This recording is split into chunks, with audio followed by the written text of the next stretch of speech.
നമസ്കാരം. തിരുവനന്തപുരത്ത് പത്മനാഭൻ്റെ ക്ഷേത്രത്തിൽ കുറേ നിലവറകളുണ്ട്. അവിടെ അതൊക്കെ അടച്ചു പൂട്ടിയിരിക്കുക, തുറക്കാൻ പാടില്ല പറഞ്ഞാൽ അതിനകത്ത് ഭൂതമുണ്ട് അത്ര, അതിനകത്ത് പ്രേതമുണ്ട് അത്ര, രാജഗോപാൽ അനന്തൻ സർപ്പൊക്കെ അതിനകത്തുള്ള എത്ര, തുറന്ന അപകടം എന്ന് പറഞ്ഞത്. വേറെ ആൾ പറഞ്ഞു അത് തുറന്നു കഴിഞ്ഞാൽ തിരുവനന്തപുരം മുഴുവൻ വെള്ളത്തിൽ മുങ്ങിപ്പോകുന്നു. അത് തുറക്കുന്ന കാര്യത്തിൽ എന്തൊക്കെയോ അപകടങ്ങൾ ചിലവർ അവർ മനസ്സിലാക്കുന്നുണ്ട്. അതിനകത്ത് ഒരുപാട് നിധിയും കാര്യങ്ങളും ഉണ്ടെന്നാണല്ലോ വെപ്പ്. അത് ഏതൊക്കെയോ നിലവറയെന്നൊക്കെയും ചിലപ്പോൾ പൊക്കിയിട്ടുണ്ടാവും. അതുകൊണ്ടാണ് പറയുന്നത് തുറന്നാൽ നോക്കിക്കോ, തുറന്നാൽ നോക്കി, കുട്ടികളോട് പറഞ്ഞ പോലെയാണ് പറയണേ, നോക്കിക്കോ പ്രേതം വരും, ഭൂതം വരും എന്നൊക്കെയും പറയുന്നത്. ഇവിടെ ബി നിലവറ തുറക്കരുത്, അവിടെ പാമ്പുണ്ട്, സർപ്പമുണ്ട്, കളകൂടമുണ്ട്, ബ്രഹ്മരക്ഷസുണ്ട്. യഥാർത്ഥ കാരണം വെളിപ്പെടുത്തിയിരിക്കുകയാണ് ഗൗരി ലക്ഷ്മി ബായി തമ്പുരാട്ടി. ഒരു സിനിമയില്ലേ തമ്പുരാട്ടി പറഞ്ഞ സിനിമ?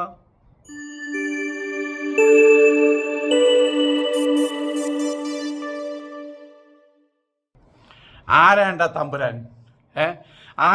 ആരാണ്ട അവിടുത്തെ തമ്പുരാട്ടി? ഇത് ചോദിച്ചത് എൻ്റെ തന്നെ ഒരു അകന്ന ബന്ധു എന്ന് പറയാം, അടുത്ത ബന്ധു എന്ന് പറയാം, EK മേനോൻ എന്ന് പറയും, ഈച്ചരത്ത് കുഞ്ഞുണ്ണി മേനോൻ. ഞാനും ഈച്ചരത്തിയാണ്. തൃശ്ശൂർ MLA ആയിരുന്നു, മന്ത്രിയായില്ല, MLA ആയിരുന്നു. അപ്പം അദ്ദേഹത്തിൻ്റെ വീട്ടുമുറ്റത്തും അതിന് പറഞ്ഞു ഇമ്രാക്കളെ പറഞ്ഞപ്പോൾ അങ്ങനെ പറഞ്ഞു ആരുണ്ടാ നിന്നെ തമ്പുരാൻ? അങ്ങനെ നായർ സമുദായത്തിൽ പെട്ടതാ. അപ്പോൾ ഈ പുലയ സമുദായത്തിൽ പെട്ട ആൾക്കാർ വന്നാൽ തമ്പുരാൻ, ഇനിമേൽ തമ്പുരാന്ന് വിളിച്ചു കഴിഞ്ഞിട്ടുണ്ടല്ലോ ഞാൻ ഇട്ടിക്കുന്ന പറഞ്ഞത്. അദ്ദേഹമായിട്ട് പറയും ഞാനും മനുഷ്യനാണ്, നീ മനുഷ്യനാ, തമ്പുരാനോ? നീ ചിലപ്പോൾ കൂലിവേലക്കാരനായിരിക്കാം, ഞാൻ ചിലപ്പോൾ രാജ്യം ഭരിക്കുന്ന ആളായിരിക്കാം. പക്ഷെ നമ്മൾ പാരമാർത്ഥിക തലത്തിൽ നമ്മൾക്ക് ഒരുപോലെയാണ്. നീ എന്നെ ചേട്ടന്ന് വിളിച്ചാൽ മതിയടാ, നീ വയസ്സിന് നിളയതാണ്, നീ ചേട്ടന്ന് വിളിച്ചോ, അല്ലെങ്കിൽ എൻ്റെ പേര് വിളിച്ചോ. ഇവിടെ ചില ആളുകൾക്ക് തമ്പുരാട്ടിയെ എന്ന് വിളിക്കുന്ന എന്തൊരു സന്തോഷം എന്നറിയോ. രാജ്യമൊന്നുമില്ല, ഇപ്പോഴും രാജകുടുംബം എന്നാ പറയുക. രാജകുടുംബമല്ല, രാജകുടു എന്നല്ലേ പറയാൻ പറ്റുള്ളൂ. പത്മനാഭൻ്റെ ക്ഷേത്രത്തിൽ ബി നിലവറ തുറക്കാൻ പാടില്ല. എന്താ തുറന്ന? എന്തൊക്കെയോ പറയുന്നുണ്ട്. അതായത് നമ്മൾ 2025 ആണ്ടിലാണ് ജീവിക്കുന്നത്. ഇവിടെ ഒരു കൊച്ചുകുട്ടിയോട് പോലും പ്രേതം വരൂട്ടോ എന്ന് പറഞ്ഞാൽ പോടോടെന്ന് പറയവര്. കുട്ടികൾക്ക് പോലും ഇപ്പോൾ നമ്മളൊക്കെ പണ്ട് എൻ്റെ കുട്ടിക്കാലത്ത് ഞങ്ങളുടെ നാട്ടിൽ തൃക്കൂർ രാജേട്ടൻ ഞങ്ങൾ വിളിക്കും. മദ്ദള ചക്രവർത്തിയായിരുന്നു അദ്ദേഹം. അപ്പോൾ അദ്ദേഹം ഞാൻ പോണ സമയത്ത് ഇങ്ങനെ പറയും ഇത് കാണിക്കും. അപ്പോൾ ഞാൻ ആ വഴി തിരിഞ്ഞോടും, ഞാൻ പേടിച്ചിട്ട്. കുട്ടിയായിരിക്കുന്ന സമയത്ത് താടിയുള്ള ആൾക്കാരെ കണ്ടു കഴിഞ്ഞാൽ, അങ്ങനെയുള്ള ആൾക്കാരെയും വെളിച്ചപ്പാട് പോലെ കണ്ടു കഴിഞ്ഞാൽ ഞങ്ങൾക്കൊക്കെ പേടിയായിരുന്നു. വെളിച്ചപ്പാടിനെയും കണ്ടു കഴിഞ്ഞാൽ അവിടെ ഒരു കോമൻ ഉണ്ടായിരുന്നു വെളിച്ചപ്പാട് കണ്ട്. പക്ഷേ ഇപ്പോൾ കുട്ടികളൊക്കെ ഈ വീഡിയോയും ഇതൊക്കെയും മറ്റേ TV എല്ലാം കണ്ടിട്ട് രക്തരക്ഷസ നാടകമുണ്ട് കലാനിലയത്തിൻ്റെ. ഞാൻ പണ്ട് കലാനിലയത്തിലുള്ള സമയത്ത് രക്തരക്ഷസത്തിൽ ചന്ദ്രൻ്റെ വേഷമൊക്കെ ഞാൻ കെട്ടിയിട്ടുണ്ട്. മറ്റേ ഇത് അച്ഛൻ്റെ വേഷവും കടമറ്റതും ഒക്കെ ഞാൻ കെട്ടിയിട്ടുള്ളതാണ്. അപ്പോൾ അന്ന് രക്തരക്ഷസ നാടകത്തിൽ രക്തരക്ഷസിനെ കണ്ട് ബോധം പോയ ആൾക്കാരുണ്ട്, എണീറ്റ് പോയ ആൾക്കാരുണ്ട്. രക്തരക്ഷസ് നാടകം കഴിഞ്ഞ് വീട്ടിൽ പോകാൻ പേടിച്ചിട്ട് രക്തരക്ഷസ് നാടകം കളിക്കുന്നതിൻ്റെ സൈഡിൽ കിടന്നുറങ്ങിയ ആൾക്കാരുണ്ട്. പാടത്ത് കൂടിയും പോകണം. അപ്പോൾ രക്തരക്ഷസ് പിന്നാലെ വന്നാലോ വെച്ചിട്ട് കാലം മാറി. അത്തരം കാര്യങ്ങളെന്ന് പറഞ്ഞ തമ്പുരാട്ടിയേ ആൾക്കാരെ പേടിപ്പിക്കാൻ നോക്കരുത് കേട്ടോ. ഇപ്പം ഇതിൽ പറയുകയാണ് നിറവറയിൽ അമൂല്യങ്ങളായിട്ടുള്ള രത്നങ്ങളുടെ നിധി ശേഖരം ഉണ്ടെന്നുള്ളത് ഒരു സത്യമാണ്. അതൊക്കെ പുറത്തെടുത്തൂടെ? ഈ രത്നങ്ങളുടെ മഹിമ ഉണ്ടാകണമെങ്കിൽ അത് ഉപയോഗപ്രദമായിട്ട് മാറണം. പൂട്ടിവെച്ചാൽ അത് വെറും കല്ലുകളാണ്. അത് എന്നാ എടുക്കണമെന്ന് അറിയില്ല.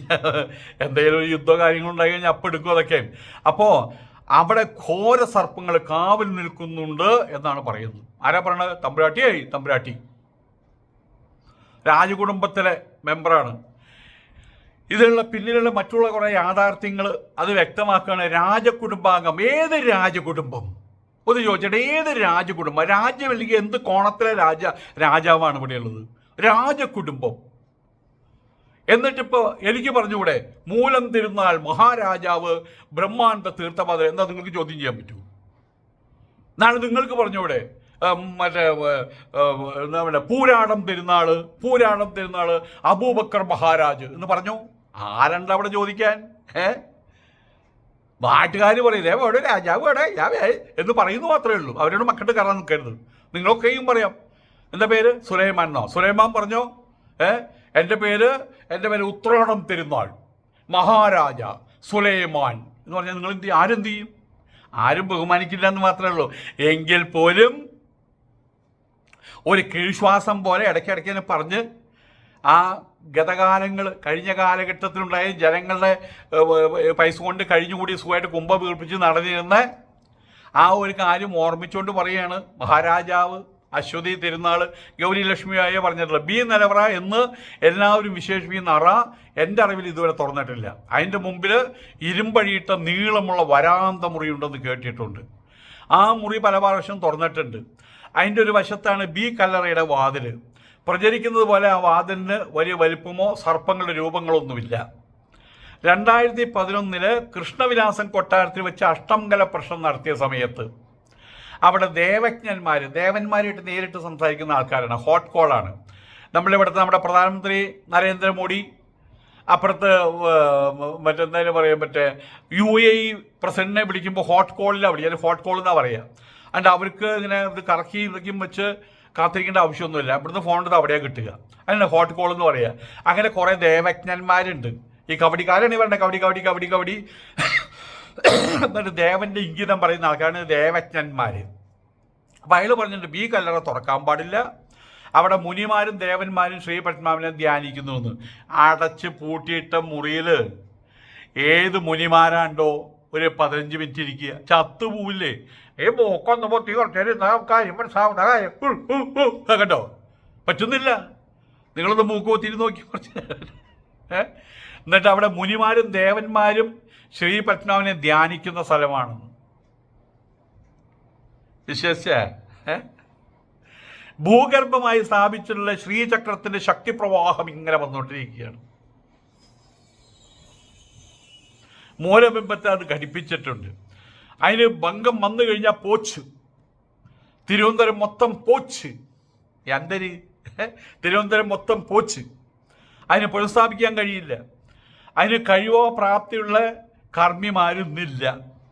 ഇവിടെ ഇലോൺ മസ്കിനെ പോലുള്ള ആളുകൾ ഇവിടുന്ന് ശൂന്യാസ്തി ആളെ വിടുന്നു, അവിടെ താമസിക്കുന്നു, തിരിച്ചു പോയിട്ട് കൊണ്ടുവരുന്നു. നമ്മൾ പറഞ്ഞില്ലേ അതെ ടാക്സി എടുത്ത് പോയിട്ട് അപ്പോഴാം ഇരിഞ്ഞാൽക്കുടയിൽ നിന്ന് മോളെ നിന്ന് വിളിച്ചു കൊണ്ടുപോവാ, മുത്തച്ഛൻ്റെ പിറന്നാളാ. അതുപോലെയാണ് ഇവിടുന്ന് കാർ അങ്ങോട്ട് അയച്ചു, കാറിൽ ഇങ്ങോട്ട് കൊണ്ടിരുന്നു, ഇവിടുന്ന് അങ്ങോട്ട് കൊണ്ടുപോകണമെങ്കിൽ ചെയ്യുന്നത്. കാലം മാറി.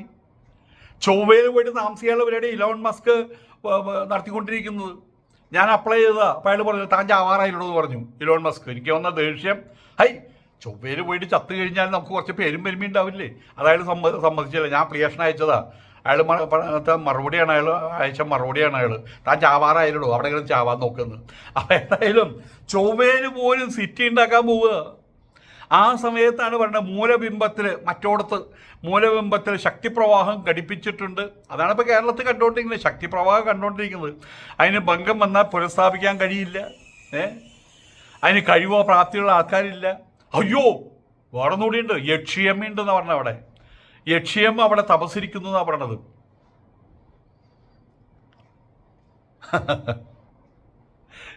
ഈശ്വര, ഹിന്ദുവായിട്ട് ജനിച്ചതിന് ഞാൻ എന്നെ ശപിക്കുക.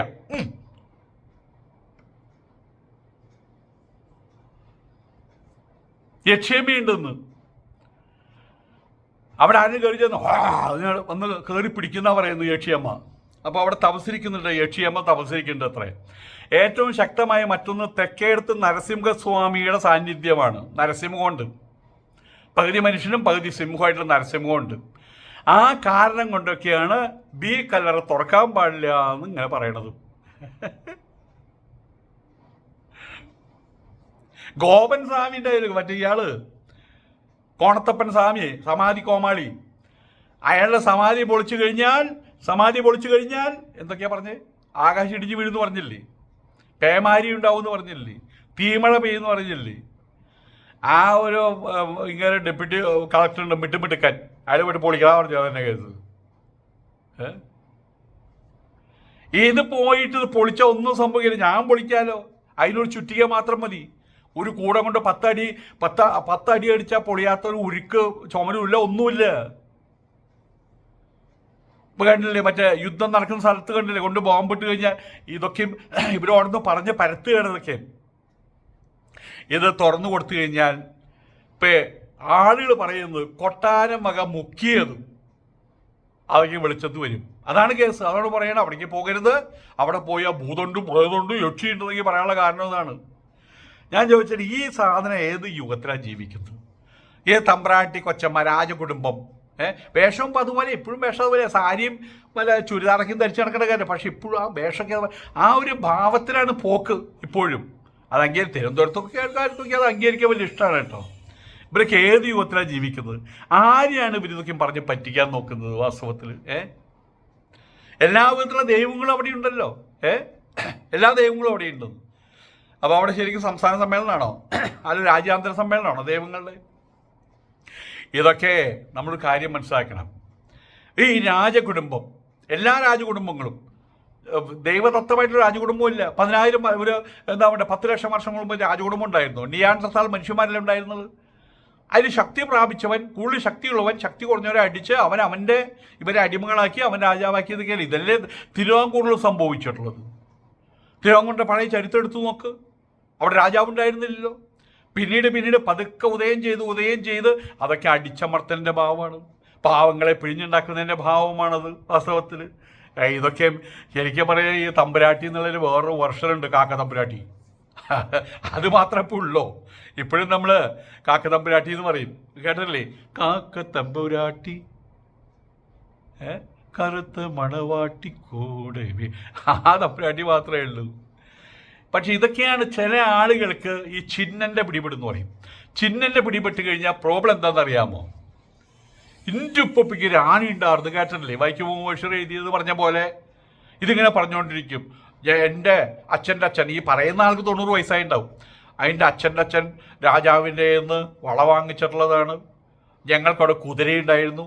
എൻ്റെ അച്ഛൻ്റെ അച്ഛൻ എന്ന് പറയുമ്പോൾ ഈ 90 വയസ്സുള്ള സ്ത്രീയുടെ അച്ഛൻ്റെ അച്ഛൻ എന്ന് പറയുമ്പോൾ ഇപ്പോൾ ആരും ഇത് ഓർമ്മിച്ച് ജീവിച്ചിരിക്കുന്നുണ്ടാവില്ല. അവിടെ കുതിരയുണ്ടായിരുന്നു. എൻ്റെ മുത്തച്ഛൻ്റെ അച്ഛൻ കുതിരപ്പുറത്തേ നടക്കുള്ളൂ. ഇതൊക്കെ ഇങ്ങനെ പറയും. അത് ചാവാറാവുന്ന സമയത്ത് ഈ ചിഹ്നൻ്റെ കൂടി വരും. ഈ പറഞ്ഞത് തന്നെ ചിലപ്പോൾ വീണ്ടും പറഞ്ഞു ഒന്നും വരും. ഏതായാലും അവിടെ ജനങ്ങൾക്കിപ്പോൾ തോന്നുന്നത് എന്താണെന്ന് വെച്ച് കഴിഞ്ഞാൽ അവിടെ ആരും ആ കാര്യങ്ങൾ അടിച്ചു മാറ്റിയത് ആരും അറിയാതിരിക്കാനും മറ്റുള്ള അടിച്ചു മാറ്റാതിരിക്കാനുമുള്ള ഐഡിയ ആണ്. അതിനകത്ത് പ്രേതമുണ്ട്, ബോധമുണ്ട്, യക്ഷിയുണ്ട്, നിങ്ങളെ കയറി പിടിക്കുന്നതൊക്കെയും പറയുന്നത്. 1750-കൾ ആ കാലഘട്ടത്തിൽ ആ ഒരു ഏരിയയിലുള്ള നായന്മാർക്കിടയിൽ ഒരു ചട്ടമ്പിയുടെ വില മാത്രമാണ് ഉണ്ടായിരുന്നത് ഈ നായർ രാജാവിന്.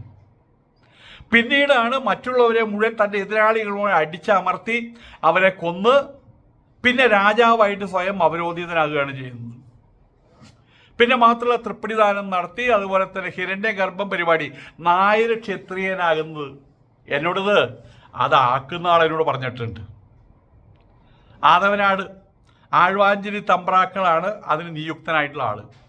അപ്പം അവർ പോയിട്ട് സ്വർണം കൊണ്ടൊരു പശുവിനെ ഉണ്ടാക്കിയിട്ട് അതിൻ്റെ ഉള്ളിൽ കൂടെ കടക്കണം. അപ്പോൾ എത്ര വലിയ പശു ആയിരിക്കണം എന്ന് ആലോചിച്ചു. അതിൻ്റെ ഉള്ളിൽ കൂടെ കടന്ന് വായ കൂടെ പുറത്തു വരണം. എന്നിട്ട് ആ പശുവിനെ ബ്രാഹ്മണന്മാർ കൊണ്ടുപോവുകയും ചെയ്യും. അങ്ങനെ കഴിഞ്ഞു കഴിഞ്ഞാൽ അയാൾ പിന്നെ ക്ഷത്രിയനായി. ഇത്ര തിരുവനന്തപുരത്ത് കേരളത്തിൽ ക്ഷത്രിയന്മാരില്ല, നായന്മാരേ ഉള്ളൂ. അവരാണ് പിന്നെ ക്ഷത്രിയത്വം വരിക്കുകയാണ്. അരിയിട്ട് വാഴ്ച അത് ആഴ്വാഞ്ചേരി തമ്പ്രാക്കൾ ചെന്നിട്ടാണ് അത് ചെയ്യുന്നത്. ഈ ആഴ്വാഞ്ചേരി തമ്പ്രാക്കൾ, കഴിഞ്ഞ ആഴ്വാഞ്ചേരി തമ്പ്രാക്കൾ കണ്ടു കഴിഞ്ഞാൽ തന്നെ അങ്ങനെ നമ്മൾ അറിയാത്ത തമ്പ്രാക്കൾ എന്ന് വിളിക്കും, രാമൻ തമ്പ്രാക്കൾ. എനിക്കൊരു സുഹൃത്തിൻ്റെ പോലെ മാറി അദ്ദേഹം. ഒരുപാട് പ്രാവശ്യം അദ്ദേഹത്തിൻ്റെ വീട്ടിൽ പോയിട്ടുണ്ട്.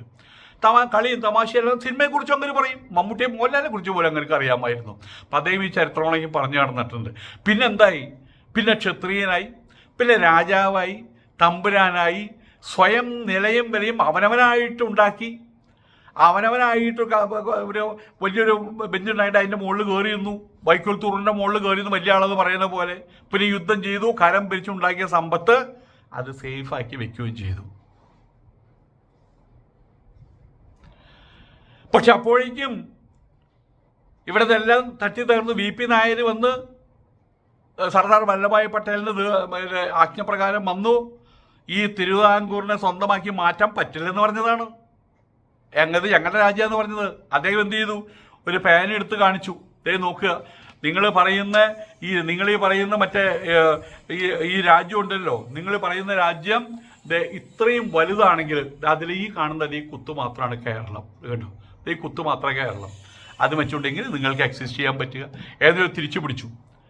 ആ തിരിച്ചു പിടിക്കുന്ന സമയത്ത് ഈ സാധനങ്ങളൊക്കെ അടിച്ചു മാറ്റാൻ പറ്റിയില്ല. അത്രയേ ഉള്ളൂ. അതൊക്കെയാണ് അതിൻ്റെ സത്യങ്ങൾ. അല്ലാണ്ട് അത് എടുക്കാനുള്ള താല്പര്യം ഇല്ലാഞ്ഞിട്ടല്ല, പറ്റിയില്ല എന്നുള്ളതാണ് സത്യം. ഏതായാലും ഇനിയിപ്പോൾ ഇത്തരം കാര്യങ്ങൾ പുറത്തേക്ക് എടുത്തു കഴിഞ്ഞാൽ ഉടനെ തന്നെ പറയും ജനായത്ത ഭരണം അവിടെയുള്ളത് കണ്ടോ, ഹിന്ദുക്കളുടെ സ്വത്ത് മുസ്ലിങ്ങളും ക്രിസ്ത്യാനികളും അത് അനുഭവിക്കാൻ പോകുന്നു, അത് ഞങ്ങൾ സമ്മതിക്കില്ല. അതാണ് ഇനി വലിയ ആയുധമാകാൻ പോകുന്നത്. എന്തായാലും ഇതൊക്കെ ഇത്തരം കാര്യങ്ങൾ കേരളത്തിൽ അധികരിച്ചു വരികയാണ്. അന്ധവിശ്വാസങ്ങൾ, യക്ഷിയുണ്ട്, ഭൂതമുണ്ട്, പ്രേതമുണ്ട്, നിലവറയ്ക്കകത്ത് സന്യാസിമാർ, അവിടെ മുനിമാർ തപസ്സിരിക്കുന്നുണ്ട്. അത് കേട്ട് ആരും വിശ്വസിക്കുന്നുണ്ടെങ്കിൽ അവരുടെ എണ്ണം പെരുകുന്നുണ്ടെങ്കിൽ നമ്മൾ മനസ്സിലാക്കിക്കൊള്ളുക, കേരളം പോകുന്നത് താഴോട്ടേക്കാണ്. മനസ്സിലാക്കിക്കൊള്ളുക. ഇതിൻ്റെ മുമ്പിൽ ഇത്തരം കോപ്രായങ്ങളുടെയും ഇത്തരം വർത്തമാനങ്ങളുടെ മുമ്പിൽ നമ്മളുടെ കോണത്തപ്പൻ സമാധി അവരൊക്കെ പൂവർ പീപ്പിളാണ്. Poor people